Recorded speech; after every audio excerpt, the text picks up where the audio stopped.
Bonjour à tous et bienvenue dans le Grand JT d'éducation. Tout de suite, le sommaire. La culture de l'égalité doit-elle s'apprendre à l'école? C'est la question que l'on posera à la ministre déléguée à l'égalité homme-femme, Isabelle Rome. Elle est l'invitée du Grand JT aujourd'hui.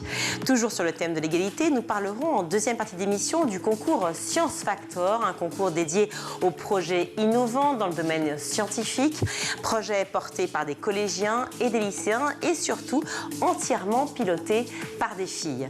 Enfin, ce sera l'heure de retrouver Malika Ménard dans Souvenir d'écolier et cette semaine, elle reçoit Rosa Burstein. Mais tout de suite, place à l'actualité en bref avec Brandon White. Brandon, bonjour. Bonsoir Virginie, bonsoir à tous. On débute ce journal par une affaire qui secoue une école maternelle de l'Essonne. Une élève de 4 ans aurait été violée par 2 de ses camarades âgés de 5 et 7 ans. C'est une histoire à peine croyable qui s'est pourtant bien déroulée au sein de l'école élémentaire Ferdinand Buisson à Morsang-sur-Orge. Les faits ont été commis durant la pause déjeuner en ce début de semaine. Selon les premiers éléments de l'enquête, la victime de 4 ans se serait plainte à un surveillant de douleurs aux fesses. Elle a ensuite été auscultée par l'infirmière scolaire. Face à la gravité des accusations, l'établissement a aussitôt contacté le commissariat de police. Devant les enquêteurs, les 2 élèves mis en cause ont immédiatement reconnu les faits en se rejetant mutuellement la responsabilité. Le rectorat de Versailles a indiqué la mise en place d'une cellule psychologique dès ce jeudi.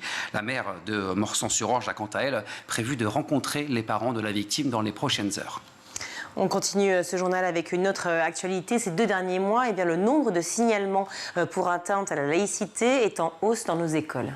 Après une baisse cet hiver, les atteintes à la laïcité sont remontées depuis le mois de mars. Plus de 1000 cas ont été signalés ces 2 derniers mois, 625 en avril, 438 au mois de mai. Le port de signes et de tenues à visée religieuse prédomine dans 56% des cas le mois dernier, avec en tête l'abaya, cette robe longue et ample portée par les musulmans. Un vêtement qui peut être interdit par les chefs d'établissement, mais qui n'est pas systématique. Pape Ndiaye a réuni ce mardi ses recteurs pour évoquer de nombreux sujets. Le harcèlement scolaire en premier plan, mais aussi les incidents liés au port de l'abaya. Il ne faut ni sous-estimer ni surestimer le phénomène qu'on a vu émerger de façon préoccupante à l'automne 2021, a-t-il affirmé. Après les recteurs, le ministre de l'Éducation nationale se réunira prochainement avec des chefs d'établissement pour évoquer ce sujet. On continue avec une autre étude du ministère de l'Éducation nationale. Elle concerne cette fois-ci le niveau de lecture des jeunes. Un jeune Français sur 10 aurait des difficultés en lecture et en compréhension de texte et près de la moitié d'entre eux seraient en situation d'illettrisme. C'est ce que révèle une note de l'ADEP, l'agence des statistiques du ministère de l'Éducation nationale qui concerne les jeunes de 16 à 25 ans. Les conclusions s'appuient sur des tests conduits auprès de 750 000 participants à la journée défense et citoyenneté en 2022. L'ADEP note aussi des disparités de niveau selon le département. Ce sont les Outre-mer qui sont les plus en difficulté, avec près de 56% à Mayotte, 52% en Guyane et 30% d'élèves en difficulté en Guadeloupe. En métropole, le Nord, la Seine-Saint-Denis, la Nièvre, Lyon sont particulièrement épinglés par ce rapport du ministère de l'Éducation nationale. On part maintenant à l'étranger, en Colombie plus exactement. Les sauveteurs sont mobilisés pour retrouver les enfants perdus dans la forêt amazonienne à la suite d'un crash. Et c'est un véritable contre-la-montre qui s'est engagé ces dernières heures. La recherche de 4 mineurs perdus au cœur du poumon de la planète tient toute la Colombie en haleine ces dernières semaines. Depuis un mois, 4 frères et sœurs indigènes âgés de 12 mois à 13 ans sont portés disparus. Ils avaient survécu à un crash d'avion le 1er mai dernier qui avait coûté la vie aux adultes qui les accompagnaient. Mais les autorités colombiennes sont confiantes. Les enfants sont vivants, a affirmé le colonel Fausto Avellaneda qui coordonne l'opération baptisée Espoir. Selon lui, les enfants auraient laissé des traces. Un biberon a d'abord été découvert, puis une paire de ciseaux et enfin des empreintes de pieds. La piste pour l'instant privilégiée, les enfants auraient été capturés par les dissidents, ces hommes armés qui se disent héritiers des FARC, les forces armées révolutionnaires de Colombie démobilisées en 2016. Ce sont eux qui avaient enlevé en 2002 la franco-colombienne Ingrid Betancourt, alors en campagne pour l'élection présidentielle colombienne, libérée après 6 ans de captivité en 2008. Merci Brandon. Et si on pouvait enfin se débarrasser des stéréotypes et vivre enfin une égalité parfaite homme-femme tout en cultivant nos différences, et bien pour en parler, nous recevons sur ce plateau la ministre chargée de l'égalité entre les femmes et les hommes, de la diversité et de l'égalité des chances, Isabelle Rome. Madame la ministre, bonjour. Bonjour. Isabelle Lambis-Rome d'être avec nous aujourd'hui sur le Grand JT de l'Éducation. L'éducation, évidemment, on va en parler ensemble, c'est le cœur du sujet de School TV. C'est aussi un sujet que vous portez, car l'égalité entre tous, ce n'est pas évident, ça s'apprend et on a besoin justement de vous, de personnes qui représentent justement notre pays pour parler cette égalité. J'aimerais dans un premier temps revenir sur votre engagement à vous. Votre engagement personnel. Vous êtes aujourd'hui ministre, mais vous avez été magistrate pendant 35 ans. Votre engagement pour l'égalité femmes-hommes, quel est-il depuis toutes ces années ?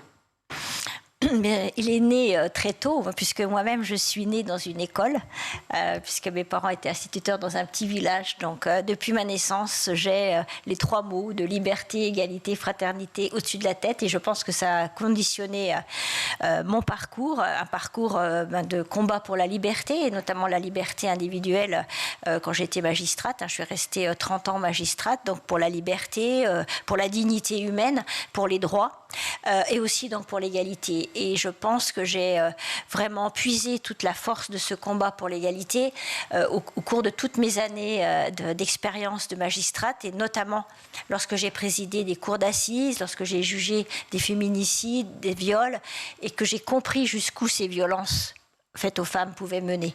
Et ce combat que je mène aujourd'hui, je le mène avant tout, d'ailleurs, pour toutes ces femmes que j'ai croisées, que j'ai vues ou que je n'ai pas vues parce que c'était trop tard. On va parler justement de cette lutte contre les violences faites aux femmes. Quand vous êtes nommée, vous connaissez donc très bien la réalité du terrain. Quand je parle de la nomination, c'est bien sûr en tant que ministre. Une réalité qui est absolument effrayante. 46 femmes sont mortes sous les coups de leurs conjoints en 2023, sachant que nous sommes au mois de juin 2023, l'année n'est pas encore terminée. Toutes les 3 minutes en France, eh bien, une femme est victime de violences conjugales. Toutes les 3 minutes en France. Ces chiffres sont en hausse, ça ne baisse pas, malgré les alertes, malgré la prise de position, les prises de parole partout, sur tous les plateaux, chez tous nos confrères. Tout l'enjeu du premier axe de votre plan justement pour l'égalité, la lutte contre les violences faites aux femmes. Concrètement, comment fait-on pour que le mot féminicide ne soit plus jamais employé ? Je pense qu'il nous faudra du temps pour que ce mot ne soit plus employé. Et du temps, ça veut dire des meurtres encore ? J'aimerais qu'il n'y en ait plus.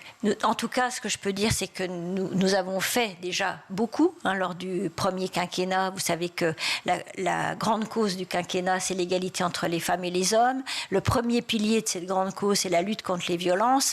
Donc, nous avons fait beaucoup, notamment à l'occasion du Grenelle des violences conjugales, donc organisé en 2019, qui a donné lieu vraiment à une très grande prise de conscience.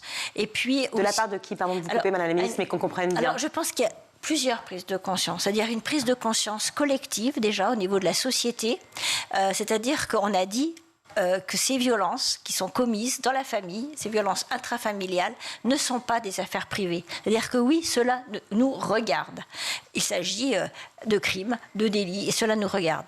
Donc ça, c'est la première prise de conscience. D'autres prises de conscience aussi, notamment chez les professionnels, j'allais dire divers, c'est de prendre conscience ce que sont ces violences, qui sont très spécifiques. Et pour moi, c'est justement un des enjeux majeurs, et que vraiment ce pourquoi j'œuvre, c'est de bien faire comprendre à toutes les personnes qui peuvent traiter de ces violences qu'elles obéissent à des règles qui sont très particulières, avec notamment ce phénomène d'emprise du conjoint violent sur l'autre qui détruit sa conjointe à petit feu. Et moi, j'ai pu, par exemple, juger des féminicides sans qu'il y ait même eu un passage à l'acte physique préalable, mais des années d'humiliation, de harcèlement, de dévalorisation. C'est cela, la violence invisible, ce qu'on peut nommer aussi ce contrôle coercitif. Donc ça, première prise de conscience. Et puis, autre prise de conscience, et je pense que c'est important de l'aborder là, puisqu'on peut s'adresser à l'école, c'est aussi l'impact des violences commises au sein du couple sur les enfants. Cet impact dévastateur.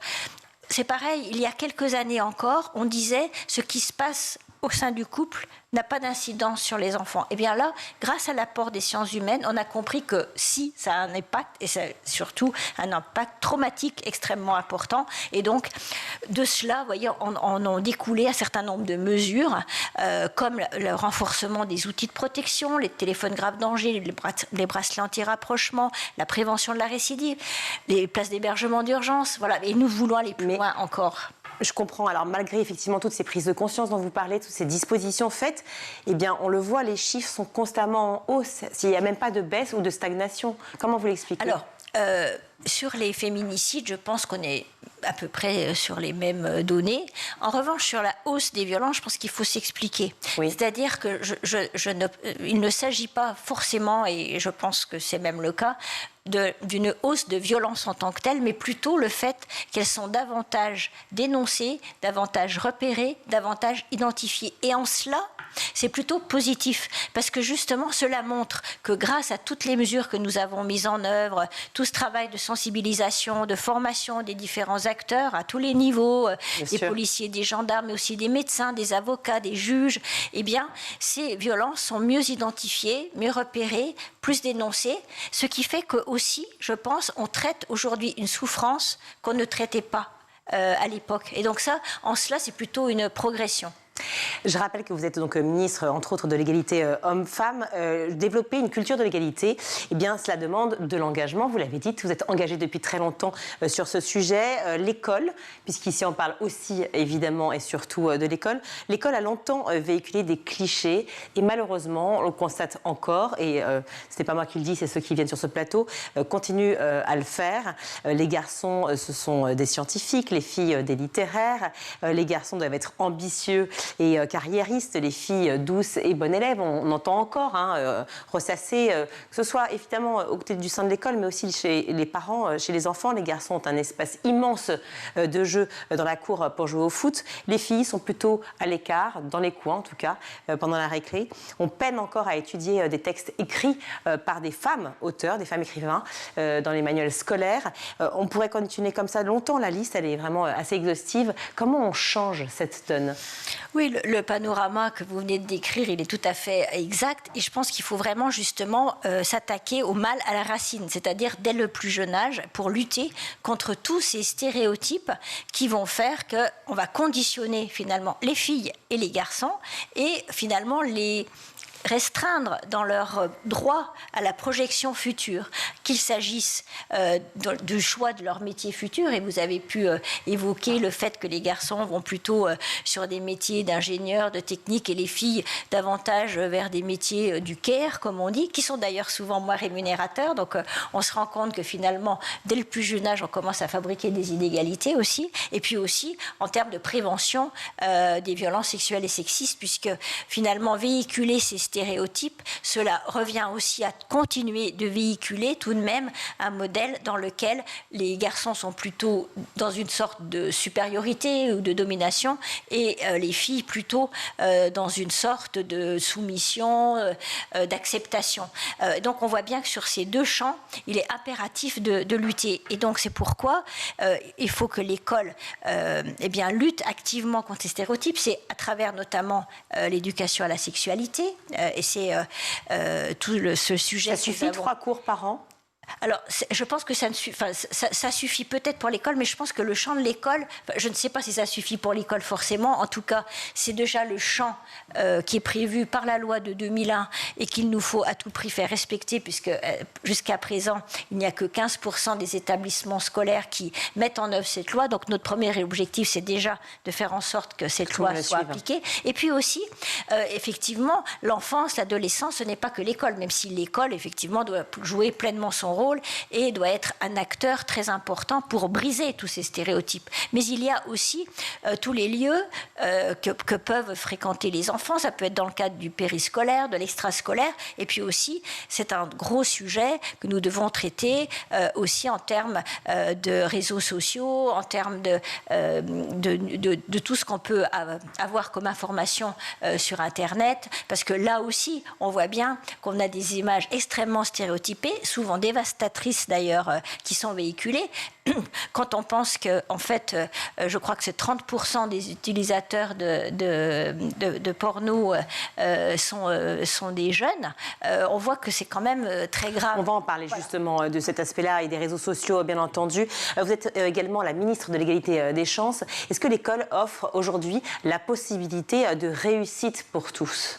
Alors, je pense que beaucoup a été fait aussi, et puis aussi de nombreux dispositifs ont été mis en place, notamment donc par le président Emmanuel Macron, pour permettre aussi à des jeunes. Alors, bien sûr, il y a cette inégalité filles-garçons, mais il y a aussi d'autres facteurs d'inégalité qui peuvent être liés au fait qu'on habite à tel ou tel endroit et qu'on n'a pas forcément accès aux mêmes chances. Mais alors justement, comment fait-on pour contrer ce problème ? C'est pour cela que différents dispositifs me semblent très, très efficaces et j'y contribue le plus possible. On peut citer par exemple le programme Un jeune, un mentor, voilà, puisque aujourd'hui il se développe de plus en plus et on sait que c'est extrêmement important justement pour donner confiance à ces jeunes qui n'ont pas forcément accès d'emblée au supérieur et à certaines études, donc pour les accompagner, les informer aussi de ce vers quoi ils peuvent aller, et puis aussi ce sont des dispositifs comme les cordées de la réussite par exemple, qui sont un dispositif qui engage aussi des étudiants qui sont déjà dans le supérieur pour justement aller tirer, c'est le cas de le dire, des jeunes qui sont au collège, au lycée, pour les inciter, pour les amener aussi vers... Est-ce que vous avez l'impression, Madame la ministre... Vers les écoles supérieures. Voilà. Pardon, est-ce que vous avez l'impression, Madame la ministre, qu'un enfant qui est né dans une famille dite défavorisée a les mêmes chances de réussite qu'un enfant qui naîtra dans une famille dite favorisée ? Il est évident qu'on ne peut pas dire qu'à la naissance, nous soyons complètement égaux. Et c'est pour ça d'ailleurs que ce terme d'égalité des chances, il a un aspect correcteur. Voilà. Normalement, on ne devrait pas avoir besoin d'employer ce terme d'égalité des chances. Liberté, égalité, fraternité, égalité devrait suffire. Et c'est parce que, justement, existent des inégalités de naissance qui sont liées à plein de facteurs, qu'il faut que nous œuvrions pour cette égalité des chances afin que cette égalité devienne une réalité pour toutes et tous. Mais quand on espère que ça arrive vite, parce que ça fait longtemps qu'on parle de ce problème de mixité sociale et scolaire, ça fait longtemps qu'on parle de ces enfants qui, effectivement, n'ont pas les mêmes chances d'apprentissage, évidemment, alors que l'école publique est là pour tous. Oui, alors, comme je vous l'ai dit, ces dispositifs, j'étais encore à Polytechnique, par exemple, hier ou avant-hier, qui a passé une convention avec Orange, voilà, et donc on avait des jeunes, justement, qui vont, comme ça, pendant leur parcours de grande école, donc une grande école d'ingénieurs, par exemple, qui vont passer 5 mois ou 6 mois dans des collèges ou des lycées qui peuvent être défavorisés. Ben ça a un impact extrêmement positif, et donc j'ai vu des jeunes témoigner, justement, arriver dans ces grandes écoles et grâce à ce dispositif. Et là, je donne cet exemple parce que j'y étais il y a 2 ou 3 jours, mais des exemples comme ça, et c'est plutôt encourageant.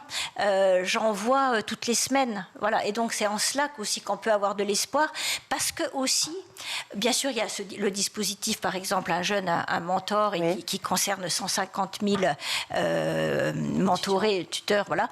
Et, mais il y a, je pense que c'est très important de jouer aussi sur l'aspect humain. Alors l'humain, évidemment, c'est plus compliqué et ça s'envisage de manière massive, mais après, avec du cousu humain et une grande individualisation. Et c'est pour ça, tout de même, que je crois beaucoup à tous ces systèmes de mentorat, de rôle modèle, parce que je pense que c'est quand même aussi comme ça qu'on va permettre de briser les stéréotypes, de donner envie, de donner confiance. Alors justement, voilà. Les stéréotypes, pardon Isabelle Lanvisrom, les stéréotypes, on en parlait tout à l'heure, notamment hommes-femmes. Vous parliez de l'école polytechnique à l'instant. Lorsque vous avez été, est-ce que vous avez constaté beaucoup de jeunes filles qui étaient justement cette filière-là ?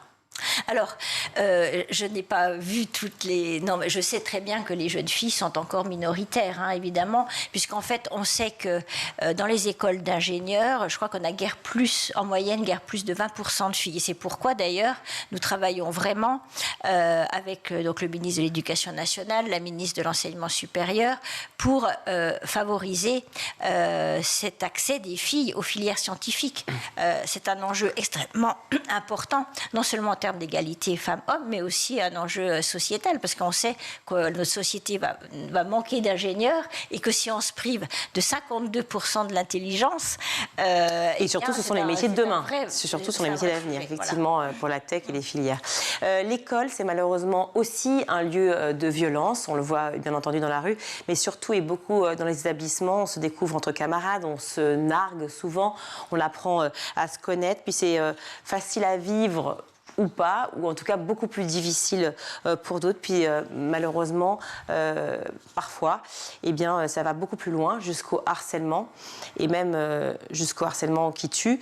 Nous recevions hier le beau-père de l'INSEE, cette jeune fille de 13 ans harcelée pendant des mois et qui a mis fin à ses jours le 12 mai dernier. Je vous propose de l'écouter. Nous, on voulait simplement qu'ils prennent ses responsabilités et qui avisent, qui nous disent oui, l'éducation nationale a failli dans cette épreuve. Nous, on attend des actes parce que c'est bien beau de se réveiller une fois que notre fille a choisi de mettre fin à ses jours. Non, on attend des actes. Pour le moment, je n'ai aucune confiance, même par rapport à notre conférence hier, à notre entretien. Pour l'instant, j'ai aucune confiance. C'est que des on-dit, c'est que des paroles. Nous, on attend les actes. Cette interview est en réaction à la rencontre avec le ministre Pape Ndiaye lundi. À la fois la maman et donc le beau-père de l'INSEE ont rencontré le ministre et ils ont été manifestement déçus par cet entretien. Qu'est-ce que cela vous inspire ? Tout d'abord... Évidemment, je pense à eux et voilà, je peux aussi leur assurer de mon soutien et bien sûr aussi je pense à l'INSEE pour rencontrer aussi des familles de jeunes femmes qui peuvent être tuées dans le cadre de féminicide. Je sais combien il est difficile de trouver les mots, d'être avec ces familles qui sont endeuillées. Et on peut comprendre qu'elles soient révoltées. On peut comprendre qu'elles soient révoltées et qu'elles se sentent seules. Ce n'est pas le cas. Le ministre de l'Éducation nationale les a reçus. Brigitte Macron les a reçus, je crois, tout à l'heure. Je pense que c'est un soutien au plus haut niveau de l'État. La Première ministre a annoncé aussi de nouvelles mesures pour renforcer justement cette lutte contre le harcèlement. Je l'entends, mais voilà. Vous comprenez en fait aussi la peine et la violence que vivent évidemment les parents de l'INSEE qui ont alerté avant cela à la fois l'établissement, à la fois la police et puis aussi l'académie. Et il ne s'est rien passé et le drame est arrivé. Et ce n'est pas le premier, malheureusement. Il y a eu Lucas avant ça, il y a eu plein d'enfants qui ont vécu cette même situation. Et donc des parents. Le ministre de l'Éducation nationale a ordonné d'ailleurs une inspection pour voir effectivement s'il y a des dysfonctionnements, effectivement pour identifier tout cela, et ça c'est extrêmement important. Et puis voilà, il faut renforcer tous ces dispositifs. Il y a notamment ce programme phare avec la nomination de référents. C'était déjà le cas en fait dans cet établissement de Pas-de-Calais. Oui, alors ce programme phare, voilà, il vient de démarrer. Bon, et aussi, je pense qu'il est important de multiplier. Enfin, moi, j'ai pu me rendre dans un certain nombre d'établissements au travers, bien sûr, des sujets que je porte, et j'ai pu rencontrer aussi ces jeunes ambassadeurs qui sont désignés ou qui se portent volontaires en tout cas, et qui sont ensuite désignés pour aussi être des référents élèves auprès d'autres élèves. Et on voit qu'en fait, il faut être très proche de ces enfants qui sont comme ça. Mais certaines familles n'y arrivent pas, certains parents n'ont pas cette à la fois disponibilité. Je ne faisais pas forcément état justement de la famille, bien sûr. mais aussi au sein de l'établissement. Je pense que c'est important qu'il puisse aussi y avoir des jeunes élèves, bien sûr, des enseignants, des personnels de l'équipe éducative, mais aussi des jeunes. Je l'ai vu aussi, si vous voulez, c'est un peu cette expérience aussi qui est la mienne depuis longtemps. J'ai vu aussi, par exemple, des affaires d'inceste se révéler un peu comme ça, c'est-à-dire dans des établissements scolaires, dans des collèges, grâce à une sensibilisation faite d'ailleurs, comme ça peut être fait sur le harcèlement. Et bien à partir de ce moment-là, des collégiennes, des collégiens prendre conscience de ce qui leur arrivait, comme en prenant conscience que ce n'était pas normal du tout et qu'elle était victime ou qu'il était victime, et commencer à parler souvent auprès d'une personne du même âge, une copine, ou voilà. Et donc c'est pour ça, moi je crois aussi beaucoup à cette chaîne en fait de personnes, j'allais dire, signalantes et aidantes. Voilà, je pense que c'est vraiment à ce maillage. Voilà, c'est vraiment à tous les niveaux. Je pense que c'est vraiment important qu'on travaille vraiment dans ce sens-là. La Première ministre a parlé de priorité absolue quant à la lutte justement contre le harcèlement. Et j'imagine que vous êtes soutien totalement. Oui, complètement, bien sûr, et elle a annoncé d'ailleurs aussi le renforcement de ce programme, et je pense que c'est très important qu'il y ait encore que cette formation de tous, que cette sensibilisation de toutes les équipes soit bien faite.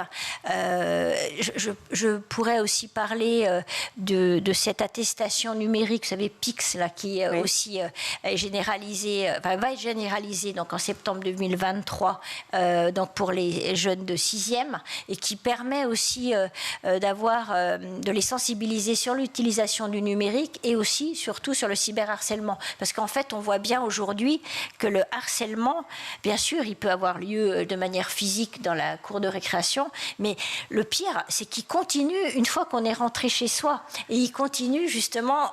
Et même après le suicide, car figurez-vous, parmi les 4 jeunes filles qui harcelaient cette petite Lindsay, l'une d'entre elles continue toujours de parler sur Instagram, de poster des choses à l'encontre, et des mots terribles à l'encontre de Lindsay et de sa famille. Comment est-ce possible qu'on maintienne encore cette possibilité? Pourquoi on lui laisse-t-on la parole? Pourquoi n'appelons pas les familles aussi pour leur dire stop? À un moment, il faut reprendre les choses en main. On n'a pas, je ne me prononcerai pas trop parce qu'on n'a pas tous les éléments. Enfin, je veux dire, on ne sait pas exactement comment ça se passe, ce qui se passe exactement, quelle est l'attitude de l'établissement. Pour moi, c'est un peu compliqué de parler de cette situation. Vous voyez, il me manque un peu des éléments. Alors, parlons juste, s'il vous plaît, des réseaux sociaux, puisque là, le harcèlement, c'est forcément lié aussi aux réseaux sociaux. Et vous avez évoqué aussi l'impact des réseaux sociaux de manière générale à l'école, le numérique aussi. Sondage IFOP sorti il y a quelques mois relatant qu'un Français sur 3, là je parle d'un Français, donc pas d'un jeune,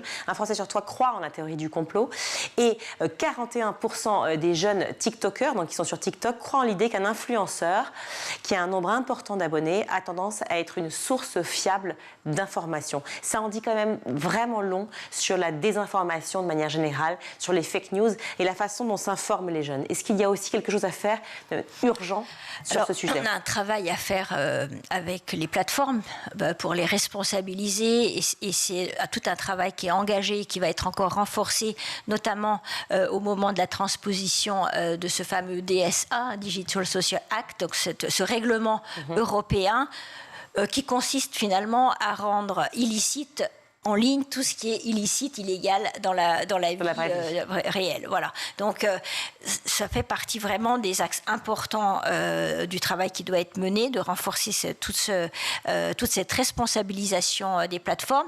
Il y a aussi une proposition de loi là, qui est en cours d'adoption qui aussi concerne plutôt les influenceurs, les influenceuses pour interdire, par exemple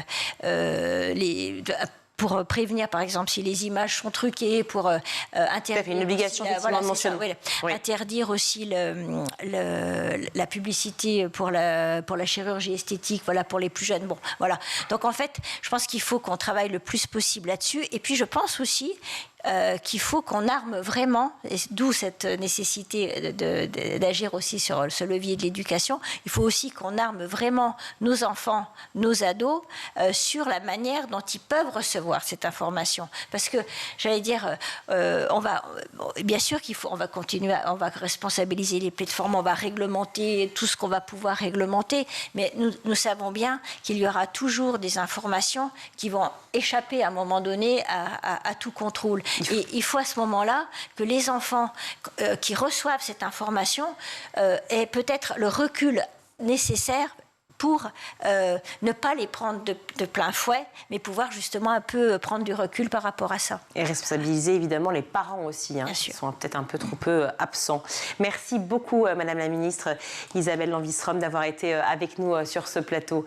Merci de cette interview. Merci à vous. On marque une courte pause, on se retrouve.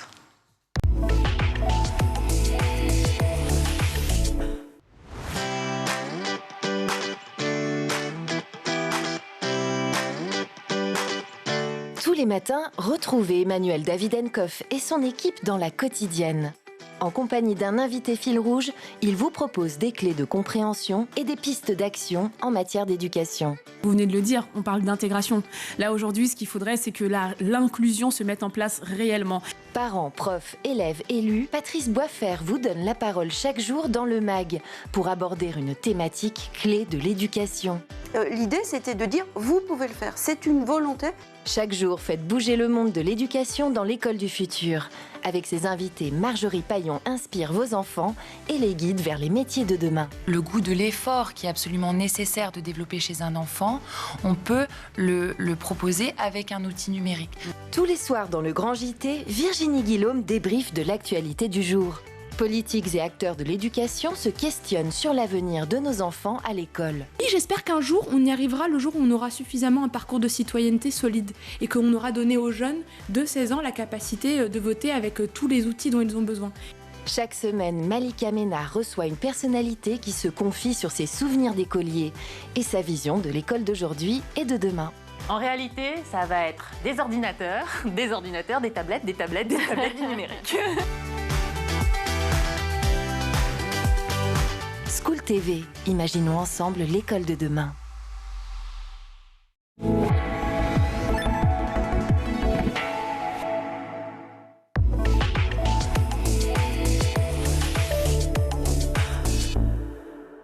De retour sur le plateau du Grand JT, nous sommes ravis d'accueillir Claudine Schmuck. Bonjour. Bonjour. Merci d'être avec nous. Vous êtes la fondatrice de Science Factor. On vous reçoit avec plaisir à nouveau sur ce plateau. Pour rappel, alors le concours Science Factor, pour ceux qui ne savent pas encore, a pour objectif de faire émerger des idées et des projets d'innovation citoyenne avec une participation égale garçons-filles, hommes-femmes.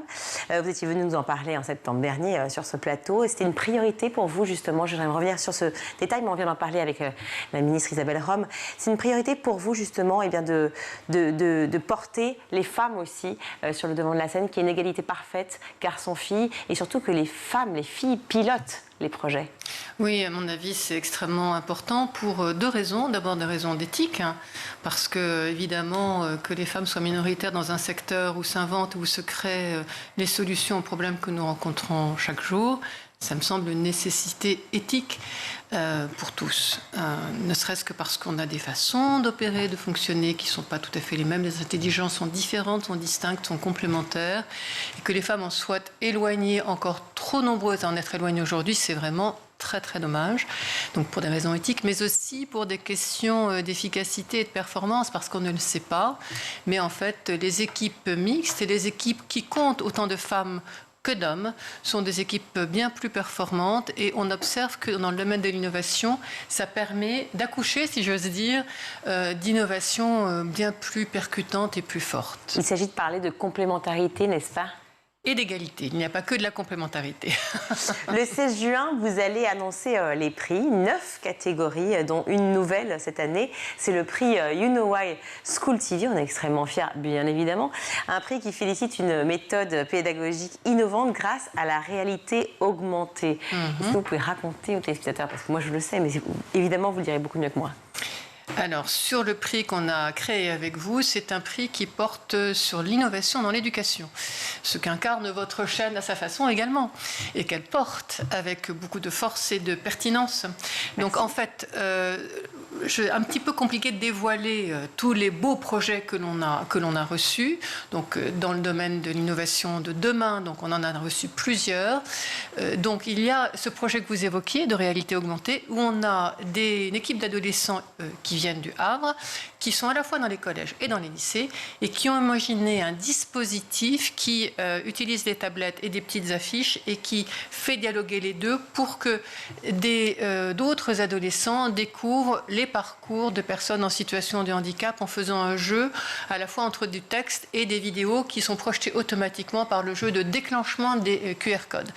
Donc c'est assez marrant, c'est franchement très très bien fait, et ça permet finalement de développer, déployer des expositions dans toute la France avec des supports beaucoup plus légers et beaucoup plus faciles, des tablettes toutes simples. Donc ça, c'est une des innovations qui est portée. Oui. Puis il y en a une autre aussi qui est extrêmement intéressante, c'est My Diary, qui est une sorte de journal tenu par 2 ados qui répondent à des questions d'autres ados sur comment c'est la vie d'ado, etc., leur enseigner, partager les bonnes idées, les bonnes nouvelles, etc., etc. Donc ça s'appelle... Ça fait partie, ça c'est un des prix ou un des projets innovateurs. C'est dans le même prix, donc c'est l'éducation, mais conçue, imaginée par des adolescents. Et puis, je n'ai pas tout dévoilé parce que finalement... un petit teasing. Voilà, donc j'en ai déjà fait pas mal. Bon, et alors, d'autres projets qui vous ont particulièrement marqué, mais peut-être les autres années, pour qu'on comprenne à quel point Science Factor est à la fois innovant, car le concours existe depuis 12 ans. Ouais. Et à la fois solidaire. Eh bien, écoutez, en fait, un des projets dont on est très très fiers, parce que la particularité de Science Factor, vous l'avez d'ailleurs souligné, c'est qu'on est le seul concours tech où il y a autant de filles que de garçons qui participent. Parce qu'il faut savoir qu'en réussissant ça, on tord le bras à un stéréotype, parce que dans tous les concours aujourd'hui tech et innovation, on a en général pas plus de 25-30% de filles. Donc on y réussit, et une des équipes qui incarne cela avec, je trouve, une jolie réussite, c'est l'équipe des Little Miss Sunshine. C'est un très joli nom d'équipe, vous trouvez pas? J'adorais le film, surtout. C'est un joli hommage au film. Et donc, on a cette équipe de collégiennes qui est issue d'un collège REP au Havre. Donc, vous savez, les collèges REP, je pense que pour les auditeurs, c'est un terme qui va leur parler. Mais pour ceux à qui ça ne parle pas, c'est les collèges en zone un peu moins favorisée, plus difficile. Réseau d'éducation prioritaire. Voilà. Et donc, des petites gamines de 6e ont imaginé un passage piéton de 2e génération. Et quand on les a reçues, c'était en 2019, donc vous voyez, il y a un petit bout de temps quand même déjà maintenant, quand on les a reçues, elles étaient toutes les 4, toutes petites en 5e, qui étaient en train de nous expliquer, moi j'ai failli me faire écraser avec ma petite sœur en traversant le collège parce qu'ils sont dans un quartier un peu difficile, etc. Et on s'est dit, mais peut-être qu'on pourrait inventer une nouvelle génération de passage piéton. Alors, devant nous, elles bidouillaient des circuits Arduino, ce qui, encore une fois, tord le coup au stéréotype, parce qu'on dit que les filles, quand ça ne comprend rien à la mécanique, les gamines étaient en train de faire leur truc, elles ne pensaient pas qu'il ne fallait pas qu'elles le fassent. Elles le faisaient, elles y étaient, quoi. Bien sûr. Et aujourd'hui, ma grande fierté, c'est que le passage, il est construit. C'est un passage piéton innovant. C'est un prototype qui est maintenant déployé dans d'autres régions de France. Il a été construit par Engie et la mairie du Havre ensemble. Et c'est une très très grande fierté pour le collège. Et la particularité de ce passage piéton, alors, en fait, c'est qu'en fait, il y a des signalisations lumineuses un petit peu différentes, il y a une sonorisation, et il y a aussi le fait qu'il est alimenté en énergie solaire et qu'il est complètement autonome en énergie. Et la cerise sur le gâteau, c'est le fait que la chef de l'équipe, maintenant, devinez quoi, elle se destinait à devenir médecin, et devinez où elle est aujourd'hui. Chenji. En école d'ingénieur. Forcément. C'est des trajectoires accélérées, mais quand même. Bientôt. Pourquoi c'est important à ce point, alors ma question est un peu naïve, mais enfin c'est la réponse qui importe évidemment. Pourquoi c'est important de stimuler les élèves à la création de tels projets? Est-ce qu'ils ont besoin d'être stimulés, ou en tout cas que vous leur donniez confiance? Oui, voilà, vous avez dit le mot-clé, mais on voit que vous savez de quoi vous parlez, parce qu'on n'a pas besoin de vous l'expliquer. La notion de confiance en soi, chez les collégiens, c'est un terme absolument fondamental. Leur donner confiance, leur montrer qu'ils ont ces capacités. Et moi, ce que je trouve absolument extraordinaire, et la moisson de cette année le confirme encore, mais c'est inouï, cette capacité qu'ils ont d'imaginer, d'inventer des solutions qui sont pertinentes et probantes. Et c'est ça, donc on leur donne confiance parce que quand ils prennent la parole, et ça s'applique à tous les collégiens et les collégiennes, et notamment ceux issus de milieux moins favorisés, et notamment pas forcément les meilleurs élèves. Parce que les nouvelles formes d'innovation, les innovations les plus ingénieuses et les plus malignes, souvent, elles viennent de personnes qu'on n'entend jamais. Casser les stéréotypes, c'est essentiel. Voilà, exactement. Et donc, on en a beaucoup d'exemples. Un autre exemple, c'était qu'une équipe qui comprend des élèves en situation de handicap et des élèves valides, qu'on appelle valides, et qui ont, eux, imaginé une solution d'application pour aider les élèves dyspraxiques. C'est un peu comme Alzheimer, mais quand on est petit, si je raccourcis de façon un peu sommaire, donc on ne sait plus, on n'a pas mémorisé les gestes qu'on a fait avant, donc ils se retrouvent dans l'établissement le matin, ils sont perdus, ils ne savent pas où aller quand ils vont d'une classe à une autre. D'accord ? Donc ils ont imaginé un système de géolocalisation dans un établissement scolaire pour venir en aide aux élèves atteints de dyspraxie qui actuellement est en cours de développement avec EPITA. Bon ben ça, c'est une solution que personne n'avait encore attaquée. Google avait commencé à y penser, mais ça n'existe pas, les systèmes de géolocalisation, de guidage à l'intérieur d'un établissement.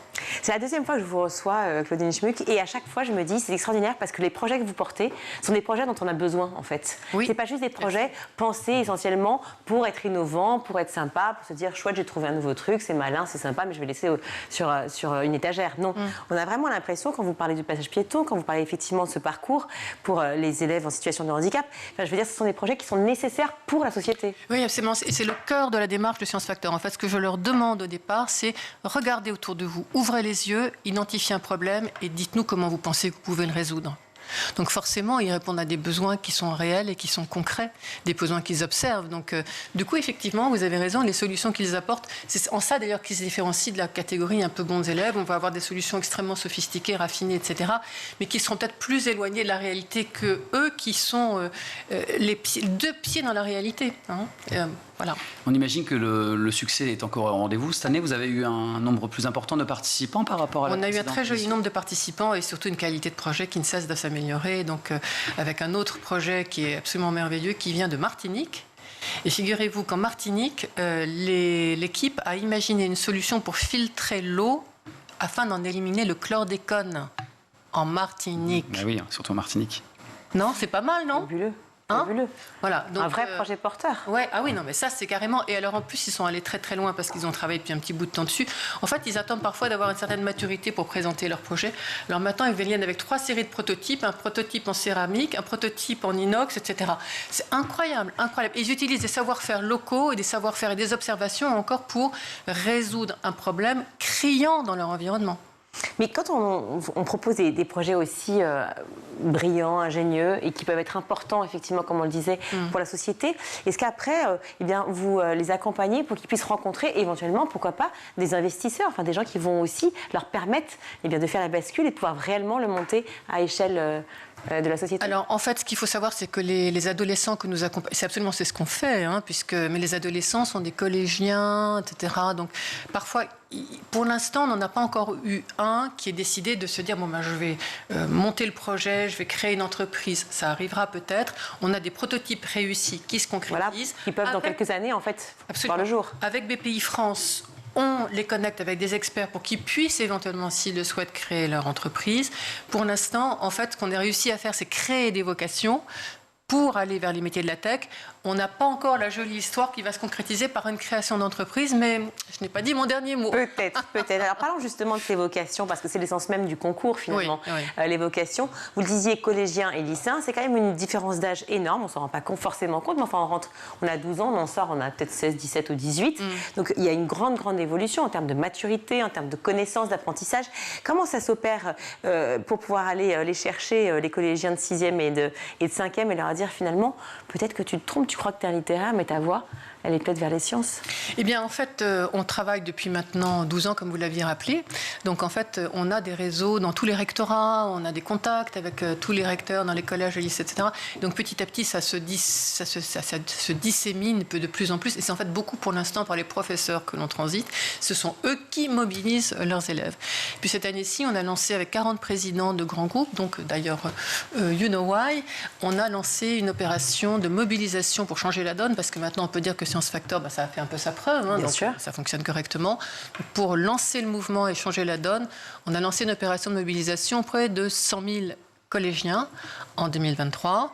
Et donc, j'ai lancé cette opération début mai. Et à peu près un mois après le lancement de cette opération, ça démarre par une exposition qui donne envie, avec un peu de punch. Vous voyez un peu ce que je veux dire. A priori, c'est bon, je vois. Avec des rôles modèles qui décoiffent, qui changent un peu et qui donnent une autre image de la science et de la tech aux jeunes. Eh bien, l'exposition aujourd'hui est sursouscrite et on pourrait déjà atteindre 150 000 collégiens et non plus 100 000. Bah, bravo, voilà, et voilà une affaire qui marche. Donc le 16 juin, annonce des prix. Évidemment, le 16 juin au soir, je voudrais avoir le coup de fil pour savoir, moi, parce qu'il y a surtout le prix. Vous aurez peut-être mettre un petit peu avant. Très bien, parfait. Alors on vous reverra sur ce plateau pour en parler. Merci beaucoup d'avoir été avec nous, Claudine Schmuck, pour parler effectivement de Science Factor, ce concours merveilleux qui fait émerger des idées et des projets novateurs chez les jeunes. Tout de suite, eh bien, on va retrouver Malika Ménard dans son écolier. Cette semaine, elle reçoit Rosa Burstein. La scène, la comédie, donc ça arrive, tu le dis, en CE2. Ouais, exactement. Les premiers cours de théâtre pour te sociabiliser. À quel âge ça commence à prendre beaucoup de place? Très vite. Très vite, dès le début, je joue des rôles de clown, des rôles de maman, parce que je suis plus mature que les autres enfants, donc je joue leur maman. Et puis après, des rôles un peu romantiques, de jeunes premières, tu vois, dans les pièces de Marivaux, des rôles de femmes qui, tu sais, ne parlent que, tu vois, en donnant des images, en disant non à des hommes, en les rejetant, dans l'espoir qu'ils reviennent, ce qui ne sera pas du tout moi dans la vie, qui suis hyper cash. Et après, non, dès la 6e, je veux devenir comédienne, quoi. Dès la 6e. Est-ce qu'il n'y a jamais eu un autre métier qui te faisait rêver? Si, quand j'étais grosse, je voulais être boulangère. Je meurs. T'es gourmande? Pardon? T'es gourmande? Oh là là. Toi aussi? Oui. Le sucré? Oui, ouais. le sucré. Les profiteroles? Non, c'est pas mon préféré. Ah non, non, moi je suis plus, comment dirais-je, j'aime pas la crème pâtissière. D'accord. Voilà, tout à fait. Bon, bref. Et du Autre coup, émission. Et du coup, donc tu veux être boulangère, ça tu l'arrêtes très vite. Ça. Ouais. Et tout de suite le théâtre et rien d'autre. Rien d'autre. Il n'y a pas un moment où tes parents, ils te mettent pas la pression pour... Ma mère, pas du tout. Et tu sais quoi, c'est même dès le CM2, je veux aller au collège à Monet pour faire plus de théâtre, mais finalement, je vais quand même au collège à Montaigne. Mais non, c'est théâtre, comédienne. Mon père, lui, espère que je vais faire des grandes études de lettres, vu que j'ai des bonnes notes. Il espère que je vais au moins... Tu t'investis quand même dans le français. Ah, je suis à fond. Oui, il pensait quand même, comme j'avais un caractère scolaire, que j'allais faire de longues études. Mais moi, je voulais vraiment être comédienne. Mais tu as eu des horaires aménagés après au lycée. Voilà, exactement. Pour faire du théâtre, pour faire plus de théâtre. C'est ça. Je vais en première à Racine en horaire aménagé. Ensuite, en terminale, j'arrête le lycée, tu vois, pour faire encore plus de théâtre. Donc, pas si scolaire que ça. Je vais au CNED. Je passe mon bac en candidate libre. Oui. Oui, mais tu passes quand même ton bac. Oui, bien sûr, je l'ai quand même. Mais après, je fais une fac de ciné et une école de théâtre. Et en fait, non, à un moment, je me suis dit, j'ai été un peu découragée quand j'ai raté le concours du Conservatoire national. Et je me suis dit... T'as quel âge à ce moment-là? La vingtaine. Ouais. Et je me dis, si jamais, là, je l'ai pas... je me dis, je me laisse encore un an pour que ça marche, alors que j'ai 20 ans. Et je me dis, tu vois... Et si ça marche pas, je me dis que je ferais peut-être des études de psycho. Je m'étais dit ça. Tu trouves une autre... Ouais, je m'étais quand même toujours laissé la possibilité, pourquoi pas, de devenir psy. Et à quel moment tu considères que ça marche? Et ben cette année-là, l'année où je me suis donné l'ultimatum, je passe l'audition pour une pièce de théâtre. C'est l'adaptation des Liaisons dangereuses au théâtre de l'Atelier par John Malkovich. Et là, quand je suis choisie par John Malkovich, je me dis, allez, ça y est. C'est une belle reconnaissance. Oui. Ouais, exactement. Et après, tu passes quoi? Plein de castings tout le temps? C'est ça. Après, j'ai un gros début de carrière dans la vingtaine en théâtre. Je joue à l'Odéon, au Bouffe du Nord. Ça marche très bien. Et ensuite, fin de la vingtaine, plus difficile. Période plus vide où les castings ne marchent pas forcément. Donc à cette période-là, c'est avant de me lancer dans le stand-up. Et je tourne principalement dans des pubs. Je tourne dans une quinzaine de pubs. Et à un moment, je sature. Et je me dis, il faut que j'aille vers autre chose, que je me retrouve. Et en fait, à ce moment-là, il n'y avait pas encore l'humour dans ta vie? Exactement, il n'y avait pas encore l'humour. Pourtant, t'es drôle déjà, on le voit. Bah, peut-être malgré moi. Et on te le disait ou tu en avais conscience? Si, on me le disait. J'étais toujours attirée par la comédie. Et j'avais une troupe et on avait fait de l'impro, on avait fait des sketchs. Mais en fait, j'avais quand même l'impression de me cacher, tu vois, derrière le collectif, derrière des personnages. Je ne m'étais jamais dit, je vais écrire sur ma vie et ça va être moi, ça va être mon quotidien. Et puis, finalement, je me lance, je le fais, ouais. C'est déjà la fin de ce numéro. On se retrouve demain, toujours en compagnie de Rosa Burstein pour la suite de Souvenirs d'écoliers. À demain. Merci Malika, merci Rosa. Tout de suite, c'est le meilleur de School TV avec le Zap.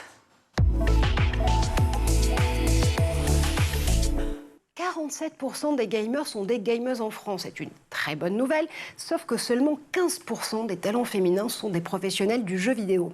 Comment inverser la donne? C'est la question qu'on va se poser évidemment aujourd'hui. D'abord, Valérie, dans quel métier du jeu ces talents féminins performent le plus? Le business, le management, la création, l'e-sport? Alors, tous les métiers, bien sûr. Les femmes sont douées dans tous les secteurs, hein, la science, la tech, l'art, le business, naturellement. Simplement, le jeu vidéo est un métier, ce sont des métiers, en fait, d'excellence, à la fois créatif, artistique et technique.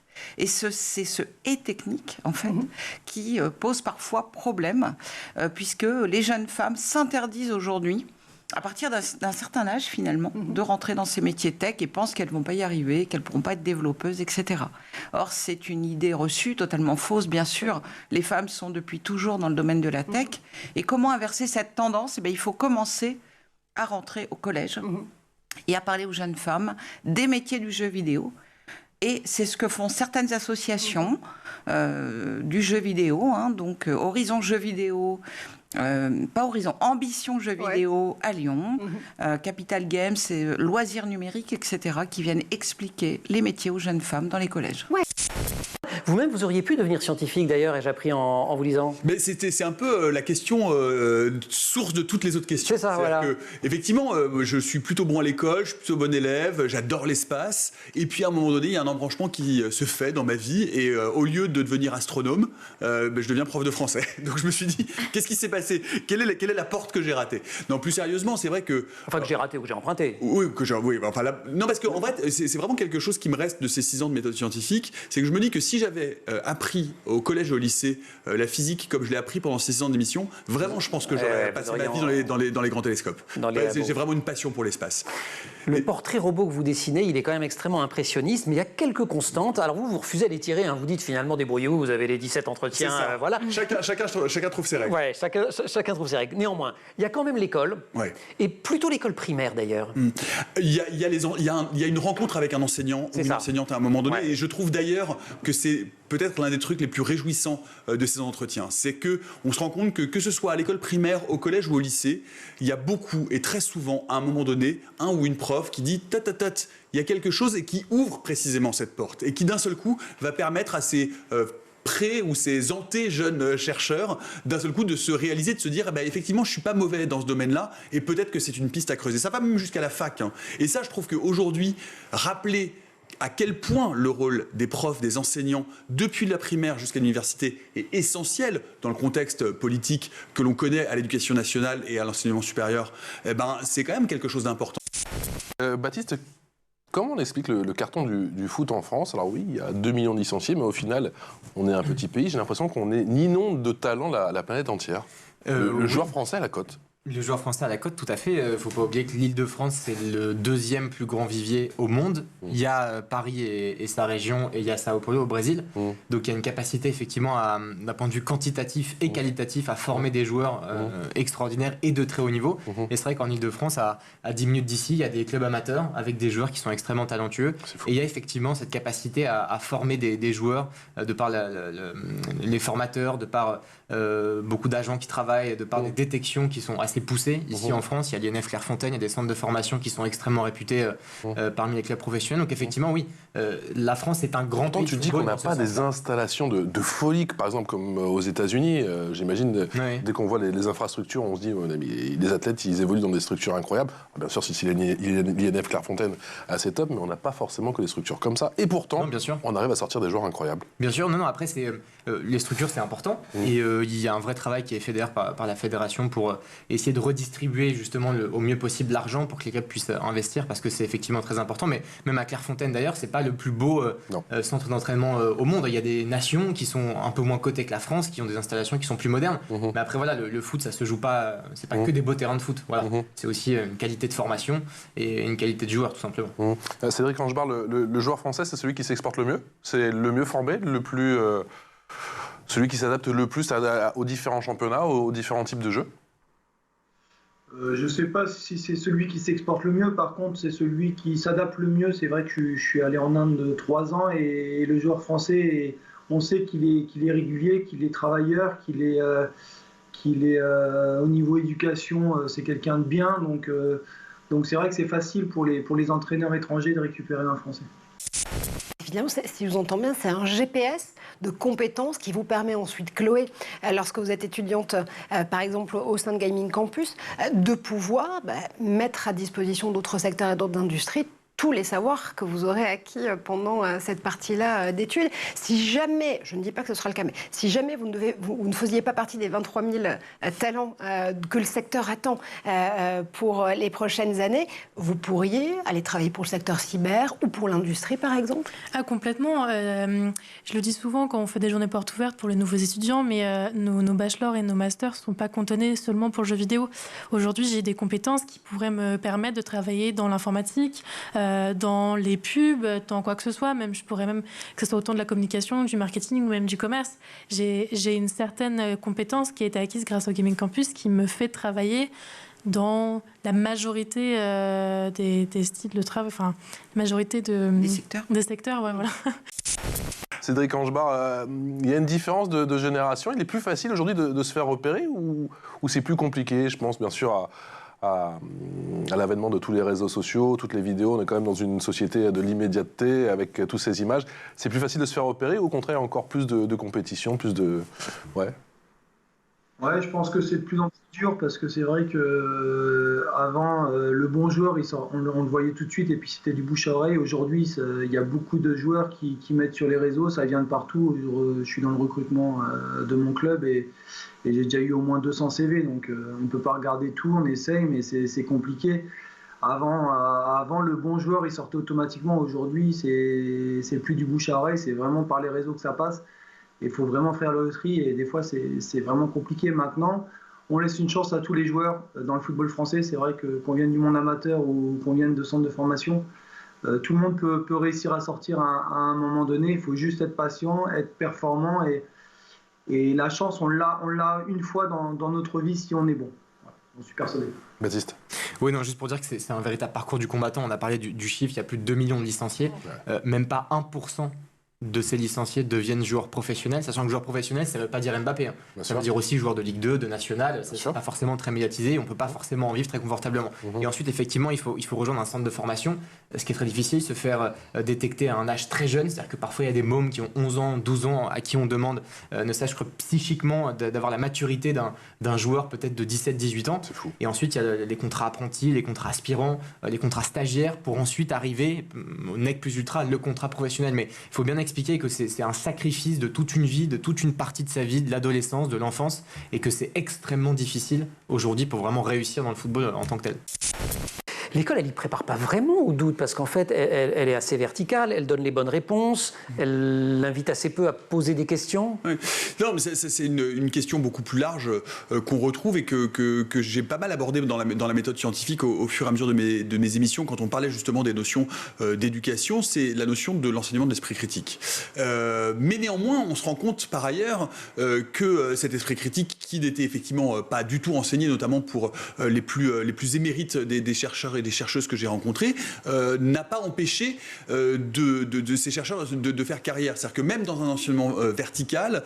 on peut trouver une liberté. Oui, on peut trouver une liberté et on en revient finalement à la figure de l'enseignant. Alors évidemment, le problème, c'est que la figure de l'enseignant, elle est aléatoire. C'est-à-dire que parfois, l'enseignant... Oui, ça ne fait pas une politique publique. Mais non, ça ne fait pas une politique publique. Hein. Voilà. La preuve, c'est que quand je me demandais en filigrane, finalement, pourquoi moi j'ai raté cette porte, c'est parce que, bon, simplement, l'enseignant qui... Ce prof-là, vous ne l'avez pas croisé? Eh ben si, j'en ai croisé un, mais c'est un prof de français. Ah oui, simplement, c'est en première, je rencontre un prof de français qui m'ouvre la littérature et qui est génial, et je fais des études de lettres, alors que je fais un bac scientifique. Donc voilà, on ne peut pas en remettre une politique nationale d'éducation entre les mains d'un ou deux profs géniaux qui vont permettre de repérer les éléments qui feront ensuite les grands noms de la recherche. Merci à tous de nous avoir suivis. C'est la fin de cette édition de ce canal 247 sur les Freebox, canal 217 sur la box Orange. Merci à toute l'équipe. Aujourd'hui à la réalisation, c'est Théo Boscar. Au son, c'est Héloïse Merlin. Le maquillage, c'est Taï Sayad. La rédac, Emma Guessel et Agathe Delannoy. Et en chronique, Brandon Warrett, journaliste sur School TV, évidemment. Merci beaucoup d'avoir été avec nous. Très belle soirée à tous. Ciao.